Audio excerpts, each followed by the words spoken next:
pull out the checklist. Yeah. Oh, checklist. Yeah, definitely. Pull out the checklist of typical gangster shit. Murder some henchmen. Check. Get a mistress. Yeah. Check. Murder somebody who brutally torture people for information. Yeah. Check. Maybe murder them afterwards, whether it's on purpose or accidentally. Check. Hey, and let's not forget, eat some spaghetti with the guys while Sinatra's playing. Bada bing, bada boom.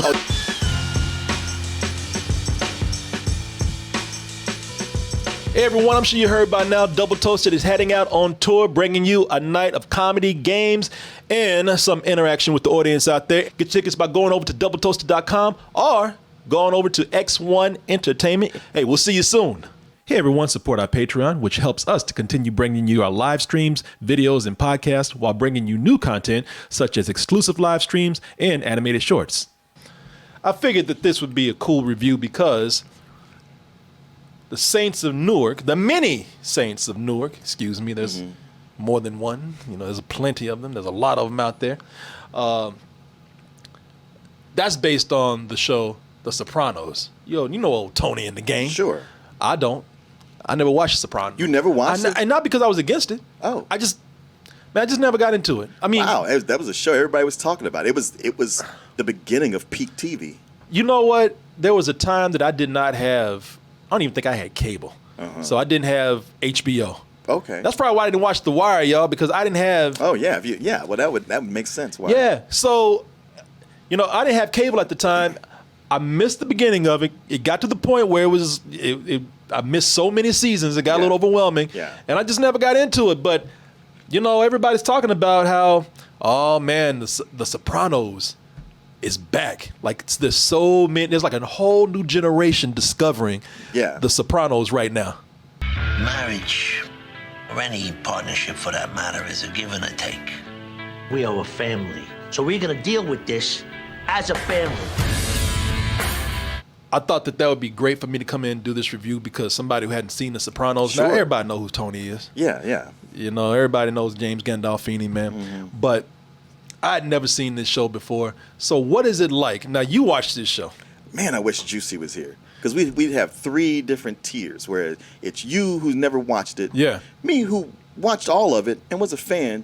But you have Juicy, Chris Herman, who's a super fan. So we could have 3 different perspectives here. That's too bad, but it's just you and me. Well, it's just me and you. Yeah. He had his chance. He had a chance to be here. No, he had something to do. So you'll just have to deal with, you'll get a well-rounded review here with, look, you are a fan. I'm not a fan just because I hadn't seen it, but some people say, man, you know what? Oh, but that movie's going to grab people. That movie's going to make people, the many Saints of Newark, that's the one that's going to make a fan out of you. Right. That's going to make you, this is going to be so good that when you go in there and you don't know who Uncle Junior is or Big Pussy or who, you're going to want to go back and research this and see how all these people, all these gangsters that you know and love. You get to see the origin of Tony Soprano, so you can follow it from there where it goes. Yeah. Oh, we're going to turn you out with this one. If you ain't a fan now, this is the movie that's going to make you one. Oh, Corey, I hope you got a lot of time on your hands because you're going to go back and watch this whole series. All right? And I'm just going to be there talking about what the is going on, which could be a big possibility if you're not a fan of the show. Where do I lie in this? Am I a newfound fan because I love the movie so much? Am I back to where I am where it's like, I'm cool? Or am I a curious person now that at least wants to go in and find out a little bit more about this world? We'll go ahead and talk about all that after we watch the trailer for The Many Saints of Newark, and we'll be right back with our review. Anything for my nephew. Them to the birds and bees. Can I just say something? That song that just bugs the shit. It does not go with this trailer at all. I'm not. I'm watching this. I don't want to say nothing, but well, it goes with when it first popped up. He said, "What do you want, Richard?" And then he's like, "Money." Ding, ding, ding, ding. It worked then. The rest of it, But I haven't heard this song in so long. It's these gangsters out there doing this gangster shit, and niggas got this goddamn woman back there. I want the money. Goddamn, this is. Pain comes from always wanting things. What do I know? I'm a murderer. Shit. shit. Well, what am I doing here? Hard. I'm ready to go. Well, I've been sitting in prison the whole time talking to this man. Like, oh, you're not a good person. I'm gonna tell you, for me, let me get down to how I feel walking into this, man, Okay. because you're familiar with this. It's not that I Yes. don't want to hear your opinion, but just for somebody like me, man, who has not seen The Sopranos, and I'm walking cold into this prequel, because that's what this is. This is a prequel that's dealing with, first of all, the origin story of Tony Soprano, played by his son, Gandolfini's son. Yeah, Michael Gandolfini. Michael Gandolfini, who looks just like him. Perfect casting. It's weird. Everybody says that, and I don't think so. I couldn't help but see it. I saw it the whole time. It's one of those where somebody goes like, "That's his son." It's like, oh yeah, I can see the resemblance, but I don't look at him outside of that and go like, "Hey, he looks like James Gandolfini." Yeah, well, you know what? I mean, they got me. I the whole time I thought, looks just like him, man. Mm-hmm. Especially if you see, because I actually pulled this picture up. Let me see if I can find it, because everybody thought, like, you probably think James Gandolfini when he was a kid, he like Nelson from The Simpsons or something, man. Let me see if I can find it. I found a picture of him in high school, and his son don't look like him in high school nearly as much as he does as when James Gandolfini got older. But James Gandolfini was kind of a goofy motherfucker. So, seeing his kid, I'm like, I can kind of see that, man. At least I'll tell you this, whether you think he looks like his father or not, he looked enough like him for me to say, I'm convinced of the part. Okay. I'm convinced of the role right there. So, everybody's looking forward to seeing, the birth of Tony Soprano. But what this really is dealing with, this is dealing with the people in Tony's life more than it does with him, particularly his Uncle Dickie. His Uncle Dickie, who is going around trying to hold all the family together while trying to keep the family business together, which of course is some gangster shit, and at the same time trying to keep Tony's badass out of trouble. Mm-hmm. Tony just does things just little shitty things like kidnapping Ice Cream Man, and then giving away his ice cream to people. Yeah. Just to be an asshole. Yeah, it just seemed kind of pointless, but okay. Yeah, it really did. You figure gangsters, they steal to make money. That's all they're about. All that bullshit about a code that the Godfather introduced is bullshit. They're all about money, but he's just being a juvenile delinquent. Yeah, he didn't even want the money. Yeah. I thought they were robbing an ice cream truck to take the money. No, they just wanted to be just give away assholes, man. cream. Even though I got the ice cream man had it coming though. If you can't hear them big mother enter your ice cream truck and snatching your ass down, you know what? You don't deserve that truck. You should have been more vigilant. There should have been a little bit of like, hey, what's going on back there? Yeah, got your ass looking like a Muppet up here. For me, coming into this movie, only barely knowing anything about The Sopranos, just the basics that everybody else knows, and that's from reading stuff on the internet. This is like being invited to a family reunion where you don't know anyone. You know what I'm saying? Yeah, it's like you're familiar with these people. Right. You've seen pictures of them in your friend's house when you're going over there, but you've never met them before. Right. Or got to know them. Mm-hmm. And everyone is there at this family reunion, and they could give a less who you are. You know what I mean? No one is introducing themselves. They're just having a good time telling stories and pretending that your ass ain't there. You know what I mean? Yeah. And what's crazier about it is that the friend that invited you, he told you to meet him there, and he got there halfway after it was done. He showed up late. Yeah. So you're sitting around there just like not knowing what to do. Because that's what I was talking about.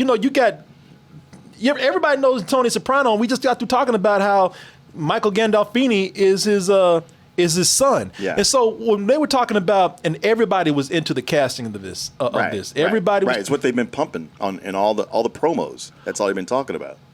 Like they made it seem like Tony was going to be the main character. We were getting the origin story of him. Yeah, that's how they've been selling it. and he is a secondary, if not tertiary, character in this movie. Yeah. So you could. People, you think I thought I was going to the reunion. I was like, well, shit, I'll be hanging with Tony, you know. Tony will look after me. Tony had my ass there, and he didn't get there until near the shit was done. And I'm just like, man, I don't know nobody around here. I'm just looking at my hands in my pocket.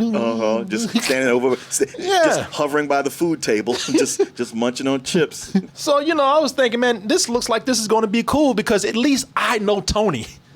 And I can get to know Tony, and that'll help me get introduced to the rest of this world, this universe. And he shows up, really, Tony shows up halfway through the young Tony, he shows up halfway through the movie. Yeah.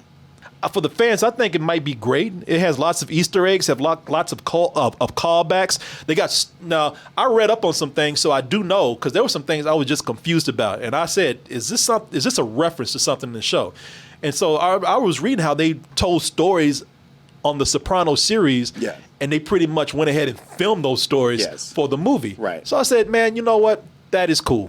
Now I got my opinion of this, but I'm not even trying to make it a valid opinion. That comes from the people who really love the show. Right. And that would be you. So I'm interested to see what you think about this. This movie really came off like a well-produced fan film. It's a lot of fan service. It's more Easter eggs than A Christian Neighborhood.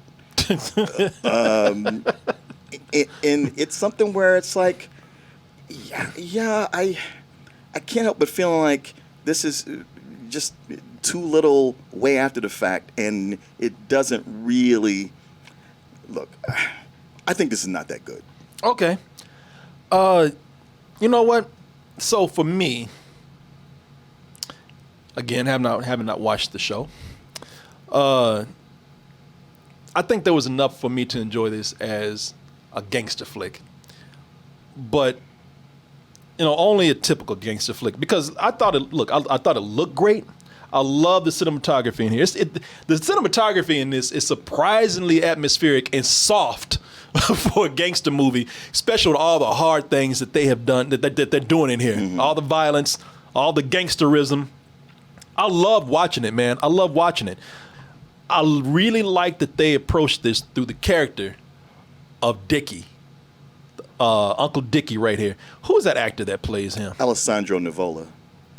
I like that they went ahead and just made Dickie the main character because that was something where I could follow his story. You know, I don't know. That's a new character for everybody, really, I guess, because I don't. Yeah, I mean, it was always mentioned. Tony always mentioned how he was, you know, that was his uncle that he idolized.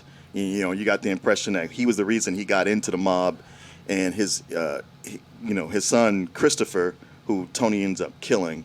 You know, it was why he took Christopher under his wing. Like, well, your dad meant a lot to me, so I'm taking you under my wing until he kills him eventually. Yeah, you know, see, that's what I liked about that particular approach to the movie. I thought Dickie was a character like where instead of kind of pushing this as a Tony, look, 'cause that's where they messed up.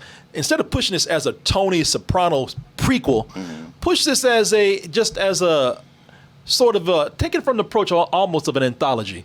It's a prequel in the sense that we see Uncle Dickie, who was always mentioned, but we really do focus on him without having to like put in all the fan service that is there. I don't think the fan service was necessarily needed. Anytime you put that much fan service in something, there's a lot. It always seems false. It's so much of it was just, and it would just go like, and this is this character when they were young, and this is this character. It's exactly. Like, you could have not done that. Now watching Uncle Dickie right here, he's the main character. It's not hard to follow his story.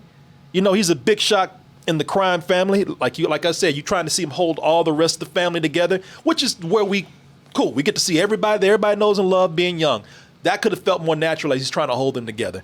And also, as I said, trying to keep Tony's little badass together too. That's where we could have had Tony. But if we followed him more, I think that would have been great. And also, I love that. Love is a strong word here. It's not love. I just thought it was interesting that in the middle of all this, the main heart of the story is that he has to deal with this rivalry with a black gangster, Harold, played by Leslie Odom Jr. I thought that was a cool approach to this. But there's nothing outside of that. Even when I like that story, there's nothing outside that story that we haven't seen before in the typical gangster flick. You know what I mean? I haven't seen before. This movie is 2 hours of gangster cliches. And you can predict it just because, like, well, even the lowest gangster movies do this, and they always write their gangsters to where they're hotheads and they'll murder somebody on an impulse, put no work into cleaning it up, and somehow it just keeps on going. Pull out the checklist. Yeah. Oh, checklist. Yeah, definitely. Pull out the checklist of typical gangster shit. Murder some henchmen. Check. Get a mistress. Yeah. Check. Murder somebody who brutally torture people for information. Yeah. Check. Maybe murder them afterwards, whether it's on purpose or accidentally. Check. Hey, and let's not forget, eat some spaghetti with the guys while Sinatra's playing. Bada bing, bada boom. Oh, don't forget, murder somebody close to me because they said the wrong thing. Because of over some stupid shit. Because somebody laughed or something. You know, it's people. It's all the things that we've seen. Scorsese has washed and rinsed this repeat so many times already. The shit's bleached the color out of it, man. Even he's like, all right, I'm kind of done with this. I mean, really? You know, it's just like, once you get to the point where they actually showing spaghetti being brought out while Sinatra's playing, I'm like, all right, man. I know. Is this a... I wasn't sure I was watching a gangster flick, but it's starting to come to me now. Spaghetti and the meatballs being brought out. The only thing you didn't hear was that's amore. You know? And they might as well have a dude come out with an accordion and shit. It was kind of nice seeing this set against the backdrop of racial tension. Oh, the Newark riots? Yeah, the Newark riots. Yeah, man. Seeing this with your black characters in here, it was kind of cool seeing a gangster story being set up against that kind of backdrop, because almost through the whole movie, every now and then you just keep getting glimpses of the Newark riots going on in the background. Mm-hmm. And I thought that was kind of a cool approach right there, a nice setting for that. It was a great way to create tension that's already existing between these rivals anyway. That rivalry is almost like it extended to the city. So that was something that I liked, man.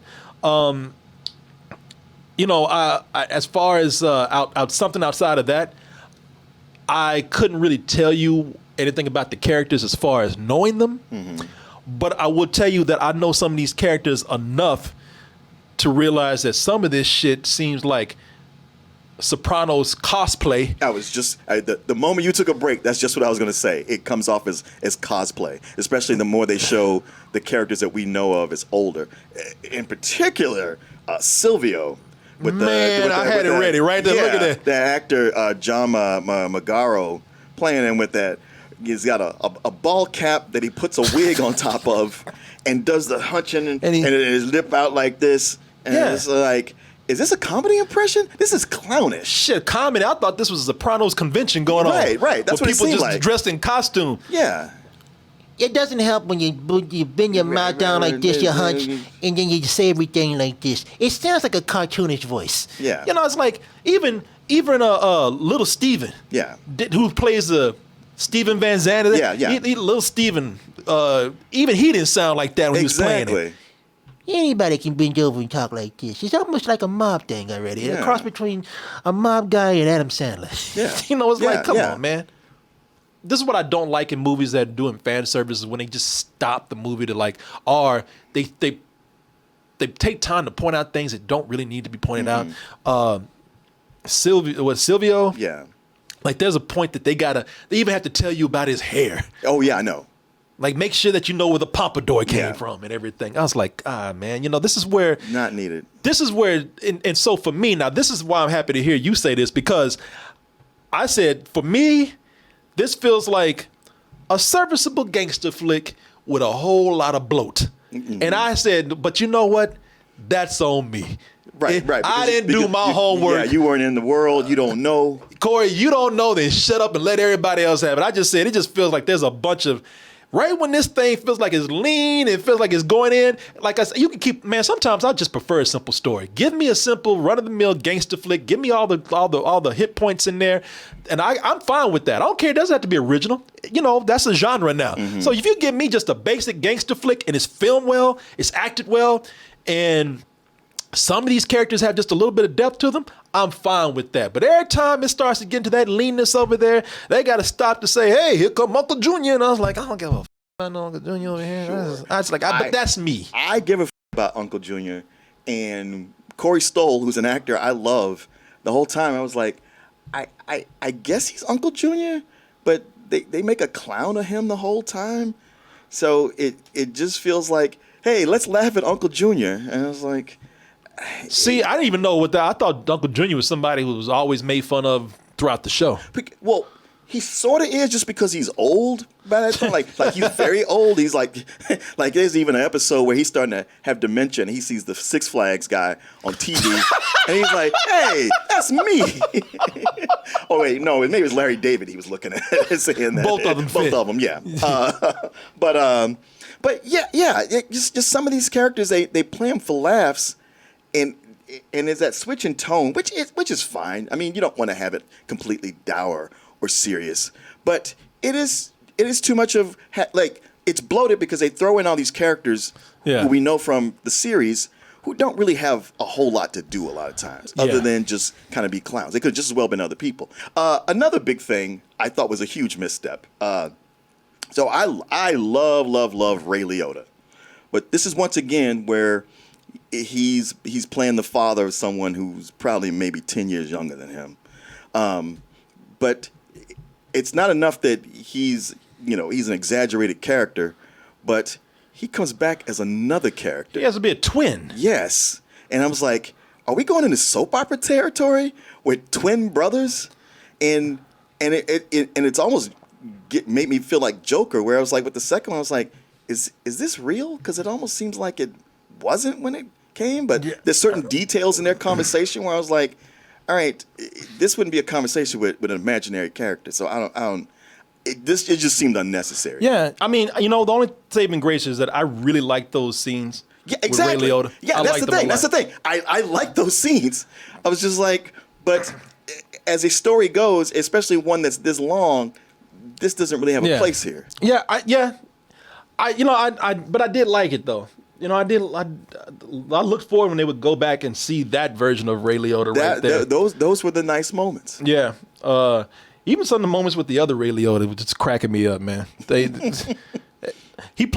So there are two different types. The Ray Liotta that's in jail, that's the brother that's just kind of, you could tell he used to be cold at one time, but now he just seems like he's just a dude that just wised up in jail and just like, I've accepted my fate. Yeah. The other brother that Ray Liotta plays, it's just crazy. Married a young wife, beats the shit. I mean, he didn't beat the shit away in a way like it's just, man. Again, I use the word like just petty. Like she walking down the steps, he just kicks her ass down the steps and looks at her first. I'm like, bitch. I was like, man. And there's a really great scene. You're right. They aged him up. I could tell they tried to age him up when he was playing the dad. There's a great scene between Dickie and his father, played by Ray Liotta, man. And I love that scene. Well, they get into a big argument. He has a scene where he just looks at him. He just said, hey, look, you treated my mama bad. You ain't going to treat this other girl bad. I was like, I love this scene. He's like, yeah, you did that shit when I was a kid. I'm going to whoop your ass now if I see you doing it again. He's still talking shit. Right. Watching this, and it's probably a benefit. It's funny because a lot of people have been telling you it's going to be a detriment if you don't know The Sopranos and you go in and you don't know what's happening. You're going to be lost, and you're probably not going to like the movie as much. I definitely saw the flaws. That the movie has, and I think it'll have for both fans of the show and fans who are not of the show, which is bloat. There's just a lot of stuff going on there, just so they could feed the fans the service that they want. And some of those fans even saying, "I'm full, man. I don't need all this right here." But for somebody like me, who has gone in cold, I could appreciate that Uncle Dickie story, man. And like I said, man, I could watch this movie just for the way it looks. That's one of the cool things with this is that they just didn't go and, because it's from a TV show, they didn't make it look cheap. They knew they were making a movie, and they made a movie. They made a movie that looks beautiful, man. It's a great looking film. Being on HBO, that's a great way to watch it. You know, you can if you start to lose track or start to get or start to lose attention, you can kind of do so. I think there's a lot of parts of this movie where if you lose your attention span on this, you ain't gonna really miss nothing, man. You're really not. Especially if you don't know the characters. And especially since it's so cliche, you can just kind of figure out what you missed. But I did like it, man. I did like this. Not a lot, but I enjoyed it. But I even think as being a non-fan, when I say non-fan, not because I don't like The Sopranos, it's just I haven't seen it. That's a win for HBO because it did make me want to go back and watch The Sopranos. Oh, now. okay. I now I want to, even when it felt like the fan service was too much, I did want to know about the background. I want to know about Tony's mom, man, played by, I thought wasn't it Vera Farmiga? I thought she was great as Tony's mom, man. And I want to know more about her story. Sounds like she had some illness when she was coming up. And I've seen some episodes of The Sopranos, just catching it off and on, where I know he just can't stand her sometimes, or she's always on his ass. And so now that I see this background there, it makes me want to go and see what their relationship is like when they're older. Well, that's sort of the thing, is that because you should go watch this series, and I know this will be an unpopular opinion, but the first season was the best. I mean, the other season that came after, they were good and had good things in them. But that first season, it came with the premise of kind of like, what do you call that? Analyze this, but taken seriously. Like, hey, what if a mob boss was going to a therapist? Unfortunately, this Many Saints of Newark doesn't drop you off at a place where you can really go like, oh, I see how this connects to that. Because when this was done, I was like, yeah, I don't see this Tony becoming a mob boss. He's a troubled kid, but he where he is right now, he could still go either way. Well, yeah, I think that was the point of the movie where it's like, all right, you saw the chance where he had to like probably go off that path of becoming a gangster, and sadly he took that. Yeah, so. yeah. I mean, like I said, it didn't necessarily have to stitch it to where it built me a ladder from one to the other. But at the end, I was just like, I guess. But what would you give it? Oh, I know. I give this a rental. Rental? And it's an unenthusiastic rental. Oh, that's the series right there. So I'm sorry, go ahead. No, just that just so many things that it promised or had the promise of, it just kind of failed on. But I could give up on, whatever my expectations were. I did expect it to be, a little fresher. It bugs me that gangster movies can rely on so many cliches and have them murder people just because it satisfies the audience's bloodlust. Where I'm like, yeah, this murder really doesn't make sense, but people come to watch gangster movies and watch them kill people, so I guess they had to throw it in there. There you go, people. So if you got anything from this, if you haven't watched the show, go see the movie. You'll enjoy it. If you've seen this show, you could be disappointed. Unless you're a super fan. Unless you're a super fan, and then it tickles all your ivories. Yeah. Martin gave it a rental. I'm a matinee on this. So maybe it was a good thing I waited all these years to never see this show, man. Pay it off for me. Just watch the first episode. You'll love it, and you'll get hooked into it.